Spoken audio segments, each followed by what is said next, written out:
অল্প সময়ের মধ্যে আপনারা গরম মশলা থেকে শুরু করে যে কোনো মশলা খুব সুন্দরভাবে ব্লেন্ডিং করতে পারবেন। আসসালামু আলাইকুম সবাইকে। দেখতেই পাচ্ছেন আমার সামনে দুটি ফুড গ্রাইন্ডার রাখা রয়েছে। একটি হচ্ছে বাজারের লোকাল ফুড গ্রাইন্ডার, আরেকটি হচ্ছে একদম 100% চায়না ইম্পোর্টেড গ্রাইন্ডার।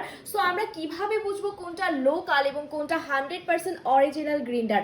লোকালটা কিন্তু সাইজে অনেকটাই ছোট, মাত্র 8 ইঞ্চি, আর অরিজিনালটা কিন্তু 10 ইঞ্চি। সো বুঝতেই পারছেন লোকালটা কিন্তু সাইজে অনেকটা ছোট। এছাড়াও কিন্তু মশলাগুলো ব্লেন্ডিং হবে না এবং সামান্য একটু পানি পড়লে কিন্তু মোটর জ্বলে যাবে। সো কেন আমরা বাজারে লোকাল প্রোডাক্ট কিনবো? আমরা হচ্ছে এই 100% অরিজিনাল ফুড গ্রাইন্ডারটাই কিন্তু কিনতে পারি, কারণ এটাতে কিন্তু চায়না মার্ক করে দেওয়া আছে। এছাড়াও কিন্তু ফিনিশিংটা অনেকটা গ্লেসিং।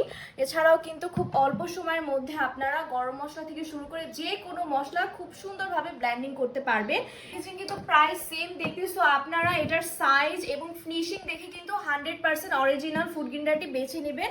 সো যারা যারা অর্ডার করতে চাচ্ছেন সবাই স্ক্রিনে দেওয়া নাম্বারে যোগাযোগ করুন, অথবা পেজে গিয়ে আপনার নাম, মোবাইল নাম্বার, ঠিকানা দিয়ে অর্ডারটি প্লেস করে ফেলুন। ধন্যবাদ।